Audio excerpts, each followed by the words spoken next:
Olá para você que acompanha a programação da TV Câmara Guarulhos, seja bem-vindo ao Ponto de Vista.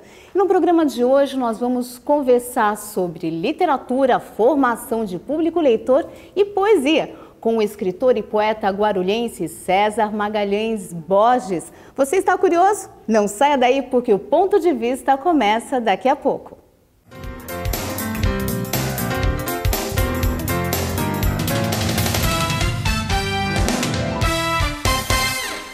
Queria parabenizar a TV Câmara, parabenizar aqui o presidente e todos os vereadores pelo trabalho que vem sendo feito e espero que vocês possam continuar contribuindo cada vez mais para levar informação à nossa população e permitir que o cidadão possa participar, dando opiniões, sugestões e ajudando a construir a cidade. E parabéns pela qualidade, porque eu estava dizendo agora há pouco, vez ou outra estou por aí no trânsito, às vezes até fora de Guarulhos, e aí ligo o celular pela internet, sintonizo, acompanho. Então a gente fica feliz quando vê essas coisas, porque significa que esse esforço que vocês estão fazendo aqui, tem muita gente que vocês nem estão sabendo, mas que estão do outro lado, acompanhando para e passo tudo que acontece no Legislativo e tudo que acontece na cidade. Parabéns, sucesso e já nasceu bem.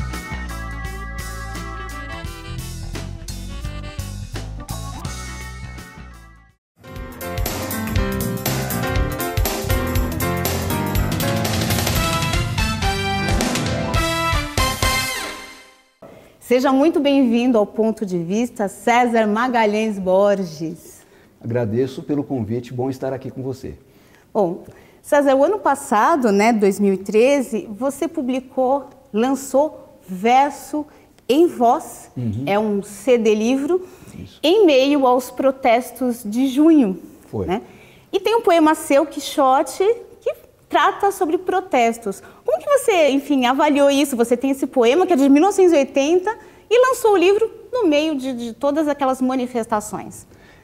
Foi uma grande coincidência, porque eu me lembro assim, quando eu escrevi o poema, eu refleti exatamente assim, sobre a situação de quem se sente oprimido, de quem está no poder, não é?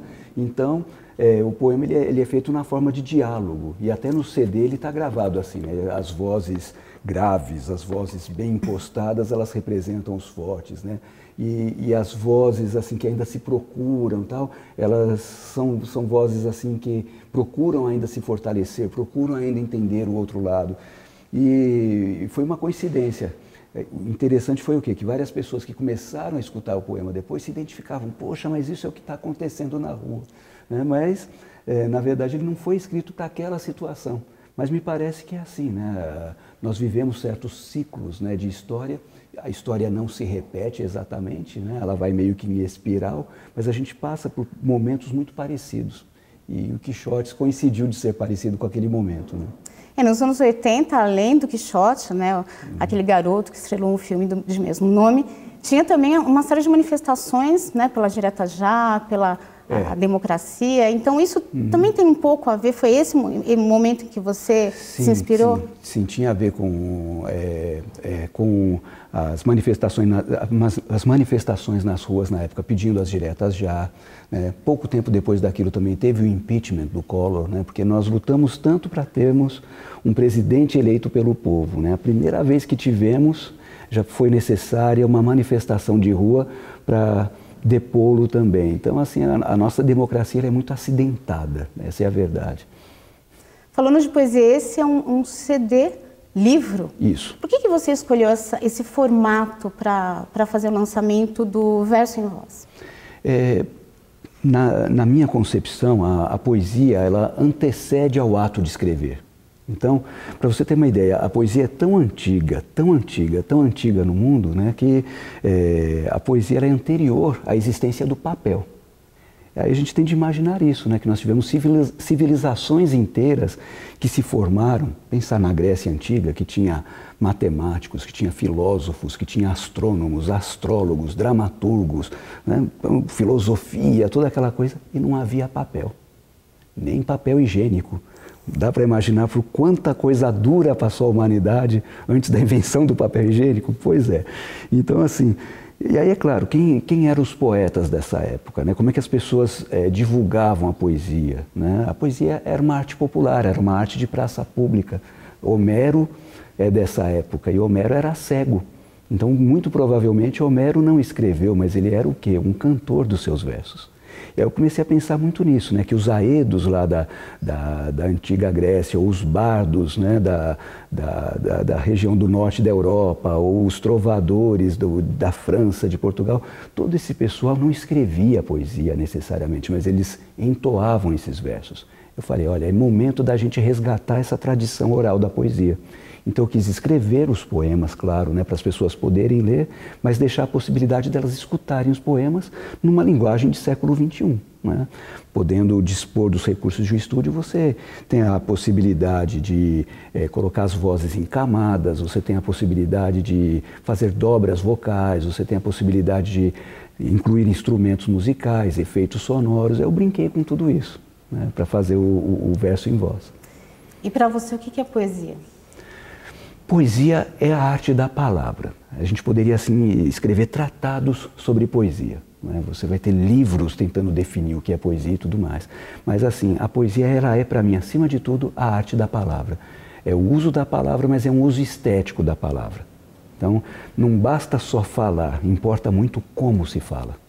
Bom, e claro, para quem ficou curioso para conhecer esse trabalho do poeta aqui, que está conosco, né, do César Magalhães Borges, o verso em voz, aqui, para você conhecer um pouquinho desse trabalho.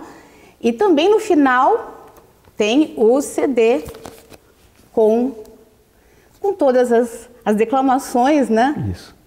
E, claro, os poemas ilustrados do... Sim.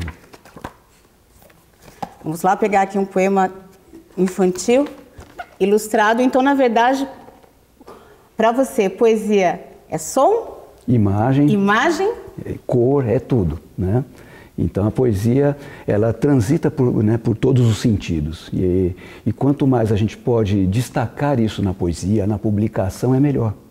Porque para que a pessoa sinta, uma vez que o poema está na página, ele não tem por que ficar preso àquele formato, né, encaixotado. Ele pode sim, né, você pode brincar com as fontes, com a cor, com a disposição das palavras. Então tudo isso comunica ao olhar do leitor, vai brincando com ele, né, ele vai descobrindo sentidos também pela forma como a palavra está ali. E para você, né? Como que a poesia e a literatura entrou na sua vida, né? Porque você fala assim com uma paixão. Como que foi a sua história com a poesia, com a literatura? Começou assim, começou por vias tortas, começou pela música popular. Eu comecei a descobrir os primeiros poetas que eu descobri na minha vida são os grandes letristas da nossa canção. Então, claro, né, pensando na minha geração, a gente ainda escutava muito Chico Buarque, Caetano Veloso, Gilberto Gil. Quando você separa a letra da música, você vê assim, que em alguns casos esses caras fizeram verdadeiros poemas. O Chico Buarque é um letrista assim, de qualidade literária mesmo, né? E mesmo quando você vai para a esfera do rock, né, que esse visual não é à toa, né? Então quando você vai para a esfera do rock, você vai ver em Lennon, em McCartney, você vai ver em Bob Dylan, você vai ver em Jim Morrison uma qualidade de texto muito grande. Né? Então eu ficava muito assim, o que ele quis dizer com isso? Né? Então aquilo já me intrigava. Então minha primeira passagem, né, meu ritual de iniciação na poesia foi pela música popular. Né? Aí é claro, uma vez que eu comecei a me interessar por aquilo como forma de poesia, aí eu fui ler os grandes poetas, também fui ler Drummond, fui ler Manuel Bandeira, Vinícius de Moraes, Paulo Leminski, mas também fui fazer o curso de letras, né? E aí você conhece a poesia inglesa, a poesia americana, enfim, aí você vai se espalhando mesmo pelo universo da poesia, mas a minha entrada foi pela canção. E quantos anos você tinha? Quando começou esse encantamento pela poesia começou? Tinha uns festivais da canção, né, que estavam voltando no final da década de 70, então começou por aí, eu tinha uns 14, 15 anos de idade, né, então foi no final da década de 70, e eu comecei a escrever quando eu estava para fazer de 15 para 16 anos. né? Foi quando eu comecei a escrever e, confesso, né, eu comecei tentando escrever letra de música, mas como eu só toco campainha e cobrador, não é? Então, depois eu esqueci as melodias que eu tinha feito para aquilo e ficava só com a letra na minha frente, né? Aí que eu comecei a perceber, ó, isso é um poema, né? Você citou alguns poetas, alguns escritores, Carlos Drummond, Vinícius de Moraes. Quais são as suas influências? Quais desses escritores mais influenciam ou influenciaram o seu trabalho? Todos os que eu falei influenciaram, mas o Manuel Bandeira de modo particular, porque o Manuel Bandeira tem um texto muito sonoro e a sonoridade sempre foi o que me atraiu à poesia. Então, achei interessante que você falou assim que você teve o seu ritual de passagem, até da música para a poesia, e a sua primeira obra tem esse nome, né? Passagem. Foi. Do que trata a Passagem? Passagem, até a capa do livro é uma porta. Na época, assim, eu decidi não colocar o nome do livro, nada. A pessoa tinha de abrir para passar, né? E eu pensava exatamente nisso, assim, né? Que a poesia ela identifica um pouco, né, a nossa passagem pelo mundo, a nossa passagem pela vida. No fundo, o escrever da poesia nada mais é do que um grande diário de impressões de viagem, né? Então, o que tratava naquela época, eu era muito novo quando escrevi, né? Eu tinha entre 16 e 19 anos, né? São poemas, então, da minha adolescência, na verdade, mas que já tinha um pouco dessa preocupação meio, assim, de registro da vida que eu tinha até então, né? E como foi para você publicar esse seu primeiro trabalho? Ah, foi bacana, porque você vai, como autor, imagine com essa idade, né? Você vai procurar uma editora, você ganha um belo tapinha nas costas, olha, continue escrevendo, é muito bonito e tudo mais, mas poesia não vende, né? Então a gente escuta isso das editoras até hoje, não, poesia não vende. Eu acho que são as editoras que não sabem vender poesia, mas enfim. Eu sei que, aí eu fiquei pensando, bom, eu comecei a olhar os movimentos que havia aqui em Guarulhos. Tinha o Letra Viva na época, o Castelo Hansen fazia parte, e todo esse pessoal estava publicando. E eu via que eles publicavam de forma independente.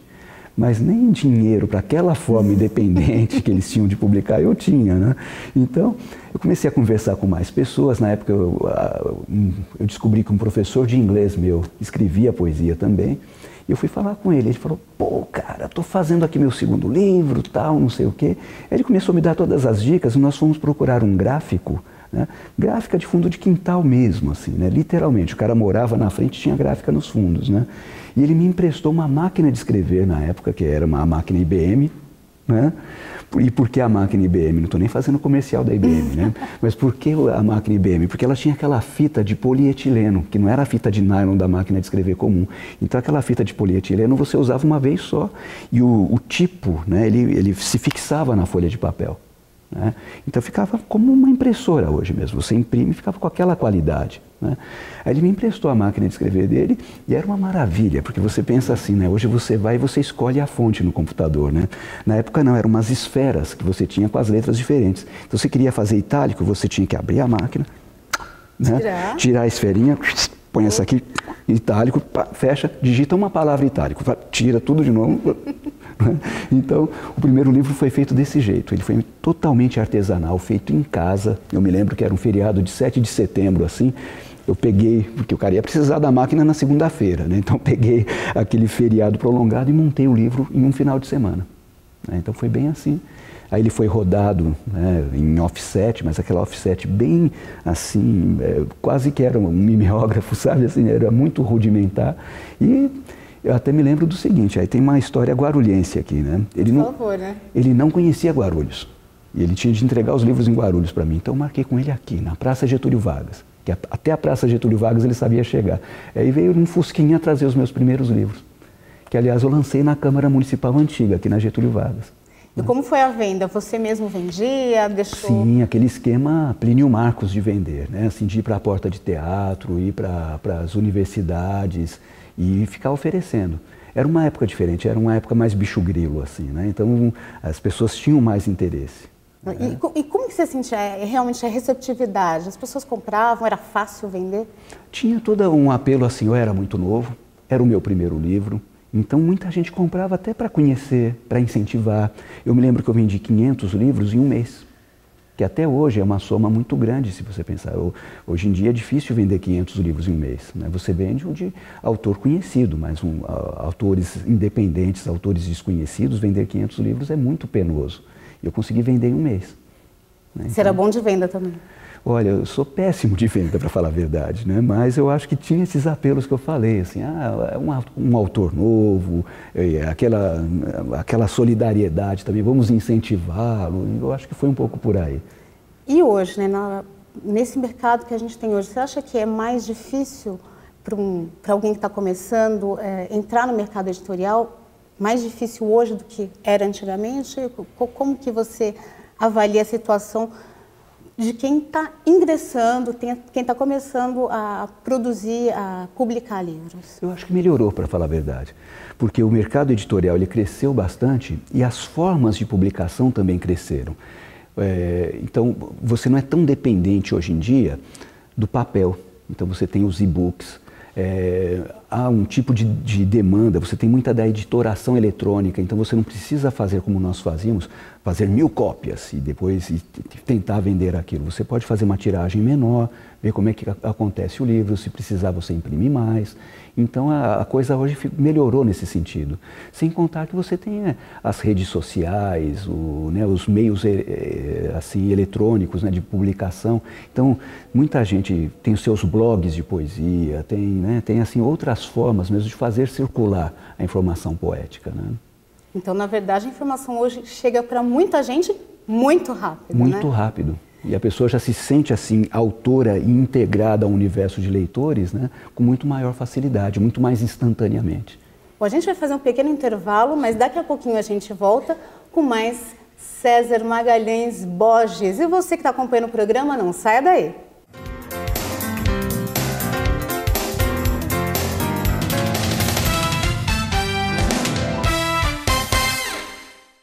Para você que acompanha a programação da TV Câmara Guarulhos, eu tenho um convite. Toda sexta, às 15 para as 2 da tarde, tem Câmara em Pauta, uma mesa redonda com convidados especiais que discute temas importantes para você, morador da cidade de Guarulhos. Câmara em Pauta, toda sexta, 15 para as 2 da tarde, aqui na TV Câmara, o canal da cidadania.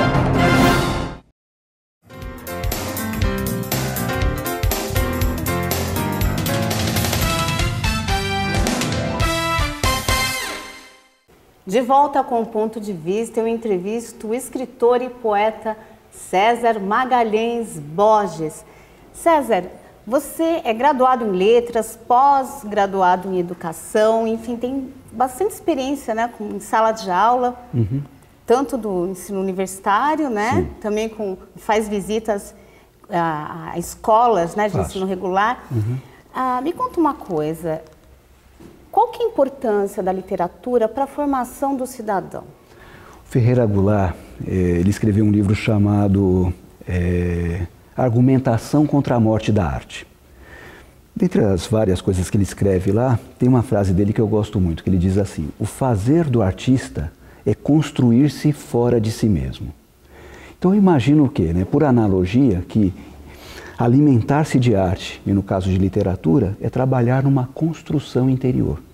Construção de um ser humano mais rico, mais tolerante, com maior aceitação do outro e mais autoconhecimento. A literatura ela pode ocupar um espaço muito grande na formação de uma pessoa.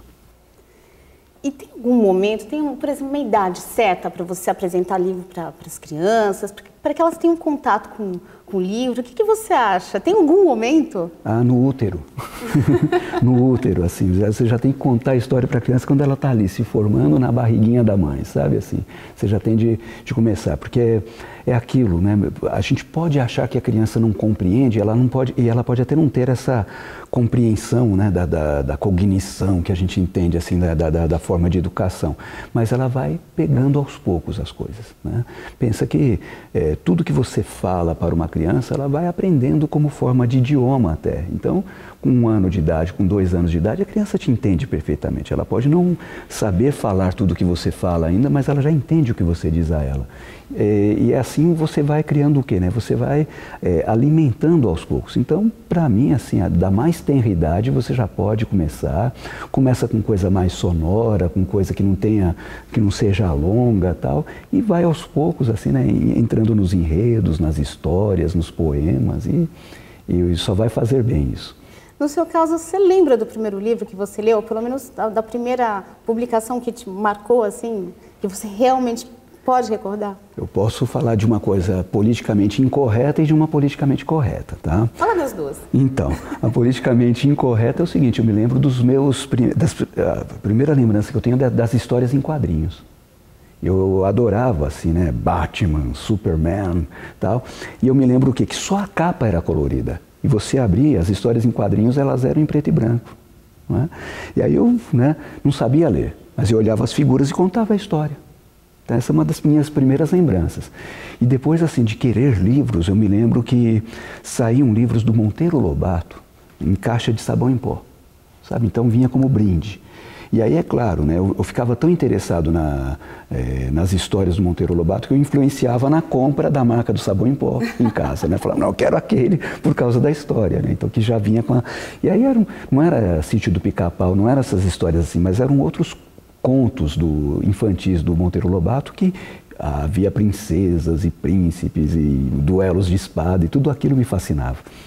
Uhum. E você também já teve a sua experiência, a sua incursão, né, em literatura infantil. Sim. Com Bolhas de Sabão. Conta para mim um pouquinho como foi a criação desse livro, por que você decidiu escrever para criança? Eu te falo o seguinte, a gente primeiro escreve, depois que você pensa, olha, é para criança. Na hora, assim, não me veio essa ideia de que o livro seria para criança. Foi depois do texto pronto que eu falei, poxa, isso aqui seria um material bacana para criança.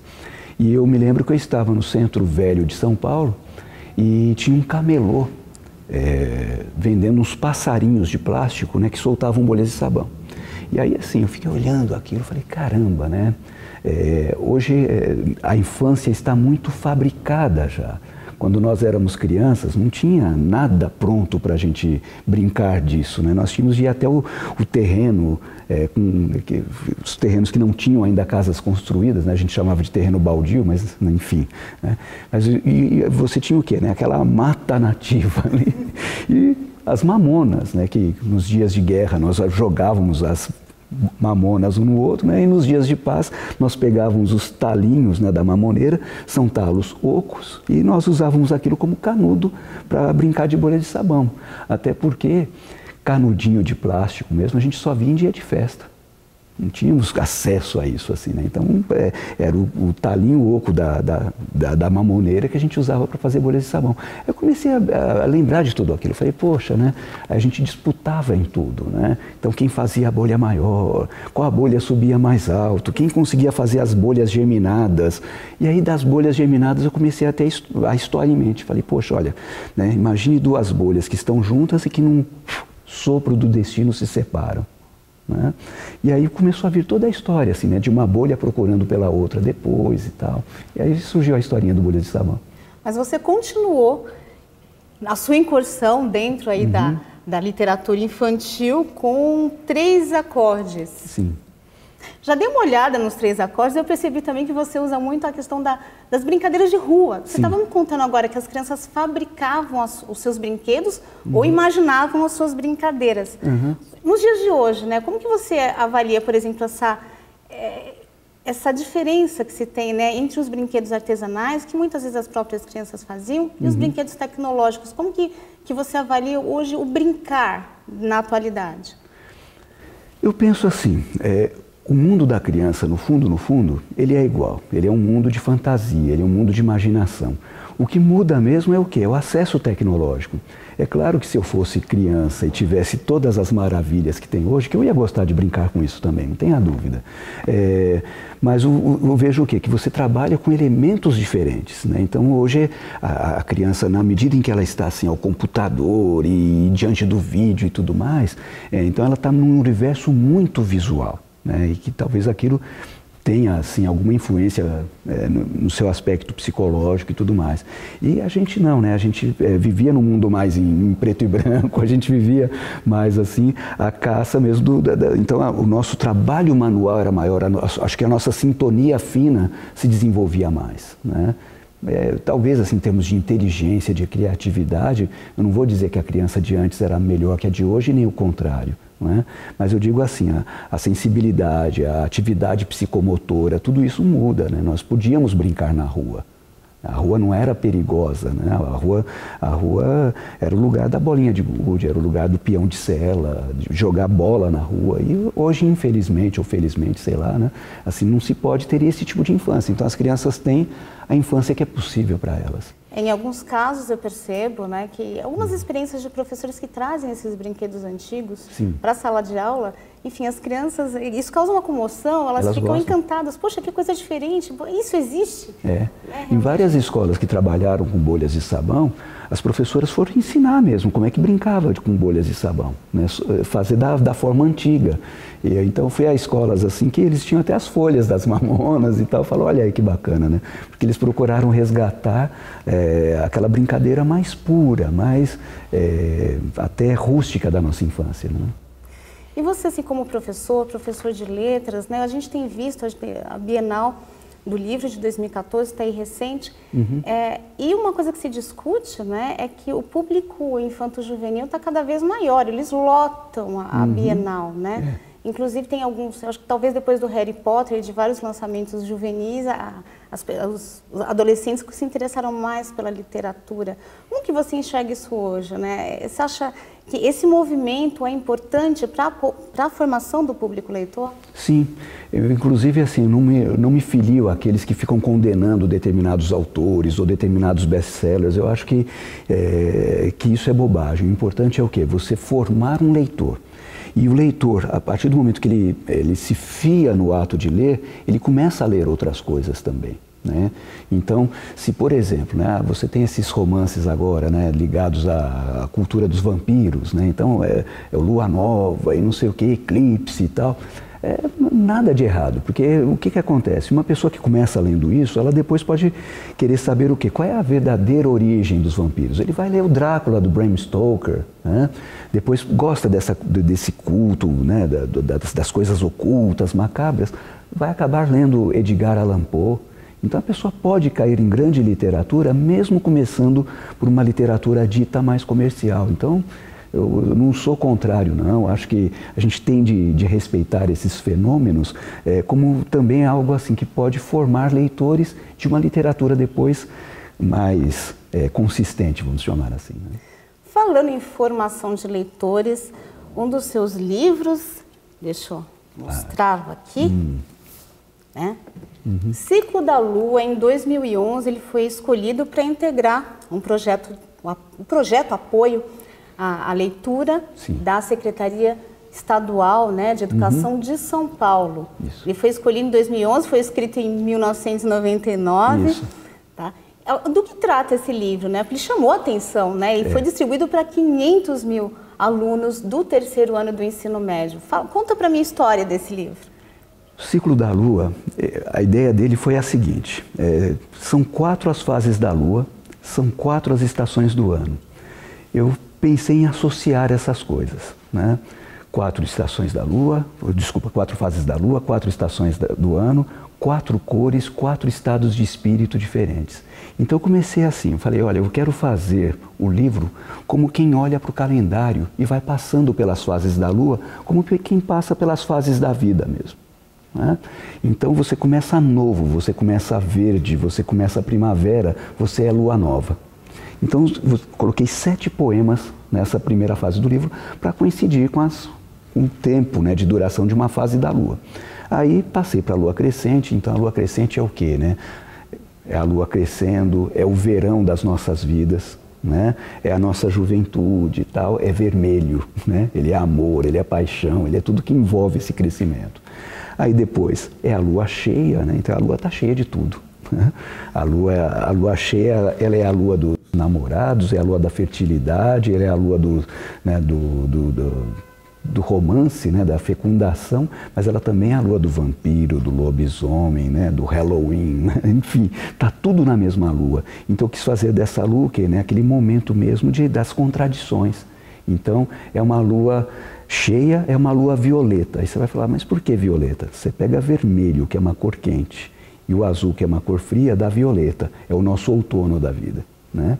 E por fim, né, a lua minguante como se fosse o inverno, né, o recolhimento da luz, o recolhimento dos corpos, né, e o inverno como um chamado para dentro, né? Pensar na palavra inverno, fazer um exercício poético, separa silabicamente, inverno, é um convite para ver no ver no interior das coisas. Nossa, que bonito. E que profundo, né? Exato. Ver no interior. Ver no interior. Aí vem o azul. Mas eu fiquei pensando no seguinte, falei, poxa, terminar assim não é bom, né? Então é bom que você tenha o quê? Depois que a lua mingua, ela volta a ser nova. Depois do inverno, volta a ser primavera. Então fiz o livro com 29 poemas. O 29º poema é uma nova primavera, é uma nova lua nova. Ele é verde outra vez, para mostrar que assim como a lua e assim como as estações, o ser humano também, ele foi projetado para o infinito. E como foi a escolha, né, pela Secretaria da Educação? Você, enfim, houve algum concurso ou não? Houve. Me conta para mim. O que eu soube, assim, porque como autor você fica muito na ponta do processo, assim, você não sabe o que está acontecendo nos bastidores de tudo, né? Mas o que eu soube é que foi feito um edital, né? Foi coisa lançada assim em diário oficial, que as editoras poderiam apresentar obras, né? E aí, na época, uma editora pegou e fez o convite para mim e para um outro escritor aqui de Guarulhos, o José Laércio, né? Para que nós apresentássemos as nossas obras pela editora dele. Aí eu falei, bom, tudo bem, né? Assim, fizemos tal, mas sem saber, né? Só sabíamos que o livro iria para a banca, que haveria lá professores de literatura, enfim, gente, né, que de alguma maneira pudesse selecionar, escolher as obras tal. E assim, ficamos ali, né, fazendo figa, né? Tomara que surja, que apareça tal, porque haveria o quê? Haveria livros para formação de professores, haveria para o aluno receberia um kit com 3 livros, que eu acho que era um livro de história, um livro de prosa e um livro de poesia. Então eles receberiam um kit assim, né? E aí ficamos ali, né, assim, sem saber o que aconteceria. E graças a Deus aconteceu, de tanto o Alaécio quanto eu temos as nossas obras selecionadas, né? O Alaécio teve o livro dele escolhido, acho que foi para o 1º ano do ensino médio e o meu para o 3º, né? Agora, como aconteceu essa escolha assim, eu só sabia disso, né, que era uma banca de doutores lá, de pessoas, né, habilitadas para isso, que iam escolher as obras. E qual foi o reflexo desse convite, dessa indicação e da distribuição desses livros para a sua carreira? Foi muito grande, porque como autor independente, eu sou autor independente até hoje, eu estou muito acostumado aí com a minha pasta, né, carregando aqui no ombro, e o livro passa a existir no lugar depois que eu chego com o livro. Alguém se interessou, alguém quer comprar e tal, né? E com essa distribuição começou a acontecer o seguinte, eu ia para Bragança. Chegava lá, os alunos já estavam com o meu livro na mão, mostrando para mim, né? Tava aquela coisa toda, e já tinha fila para autógrafo, então mudou assim, né, radicalmente, porque hoje eu vou aos lugares, eu sou conhecido antes de ir. E antes não, né? Eu me tornava conhecido a partir do momento que eu aparecia, né? Então... E qual que é essa... O que você sente? Porque você chega, os alunos já te conhecem, já leram os seus poemas, enfim, o que você sente nessa interação? O que eu sinto assim, né? Em primeiro lugar, eu sempre me sinto assim, o filho da dona Zeli, que nasceu na Vila São Jorge, né? Isso não muda, né? Mas assim, como autor, o que muda é exatamente assim, que agora, antes de eu apresentar o poema, a pessoa já conhece o poema, que ela já tem uma interpretação, que ela já conhece um pouco do seu trabalho, e isso aproxima muito. E a pessoa já tem as suas interpretações também, ela quer saber se aquilo que ela leu, se é aquilo mesmo que quer dizer, né? E tal, quando na verdade assim, né, o poema quer dizer o que ele quer dizer para a pessoa mesmo, né? Não é só o que eu escrevi, né? Você escreve, mas na verdade assim, a arte ela é feita de forma consciente, mas também com muita projeção inconsciente. Então um leitor pode enxergar alguma coisa no que está escrito que eu mesmo não vi e que está lá. né? Então... Mas agora eu vou querer terminar o programa, né, com um presente para as pessoas que estão assistindo, para o telespectador, para o internauta, com um poema seu. Então você que está acompanhando o programa vai ter o seu momento para interpretar, né, o trabalho do César Magalhães Borges. César, eu vou finalizar aqui um pouco o programa com você, agradeço a sua participação. Foi muito bom ter você aqui no Ponto de Vista, comentando, falando sobre poesia, falando sobre literatura. Muito obrigada. Ok. Olha, eu vou agradecer então o seu convite. E é o seguinte, eu sou filho de mineiros, não é?